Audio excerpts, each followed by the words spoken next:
മീന മീന മീന മീന മീന മീന മീന മീന മീന മീന മീന മീന മീന മീന മീന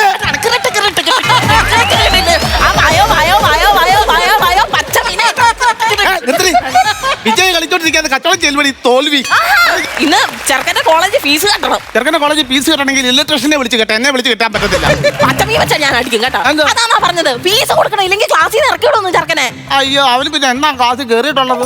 ഞാൻ ഇന്നലെ മീനും കൂടെ കണ്ട് ആൽമരച്ചോട്ടി കുറെ പിള്ളേരുടെ കുനിഞ്ഞിരുന്ന് മേലിൽ കൂടെ പുക പോകുന്നു. അയ്യോ, അത് അവര് വട്ടം ചേർന്നിരുന്ന് പഠിച്ച് തലേ കൂടെ പുക പോകുന്നു. പഠിച്ച് തലേക്കൂടെ പുക വന്നല്ല, അവന്റെ കയ്യിൽ വീട് ഇരിക്കുന്ന കണ്ടു. എന്താ നിങ്ങൾക്ക് ചോദിക്കത്തില്ലായിരുന്നു? എന്നിട്ട് വേണം വീടി കുറ്റി വെച്ച് എന്നെ കട്ടിക്കുത്താനും കണ്ടു. തലമുറ ആയിരിക്കും ചോദിക്കാനെ കൊണ്ട്. നിങ്ങൾക്കല്ലേ എടീ, ഞാൻ ഓർക്കുവാടി ഈ ബിസിനസ് നിർത്തിയിട്ടെ വേറൊരു ബിസിനസ് തുടങ്ങിയാലോ എന്ന്. ആണോ? പ്രിയമുള്ളവരെ, നാളെ ഞങ്ങളുടെ ഷോപ്പിംഗ് കോംപ്ലക്സിന്റെ ഉദ്ഘാടനം നിങ്ങളോട് പറഞ്ഞില്ലെന്നേ. ഈ സമയത്ത് വിളിക്കുന്നതുകൊണ്ട് നിങ്ങളൊന്നും ബുദ്ധിമുട്ടരുതെന്നും വിചാരിക്കരുത്. ഹൃദയം നിറഞ്ഞു വിളിക്കുക. നാളെ വരണം, ജ്യൂസും ജിലേബിയൊക്കെ തരാൻ കേട്ടേ. വന്നേക്കണേ. സപ്പോർട്ടിനൊക്കെ ഒരുപാട് നന്ദിയുണ്ടേ.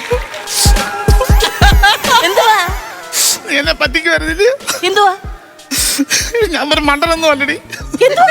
ഈ പുതിയ ഷോപ്പിംഗ് കോംപ്ലക്സ് തുടങ്ങുന്നുണ്ട് എന്നോട് പറഞ്ഞില്ലല്ലോ. കളിയാക്കിയാലും മനസ്സിലാവാത്ത ഒരു മെഴുവൻ എന്തോ ചെയ്യാനാ പറയുന്നത്.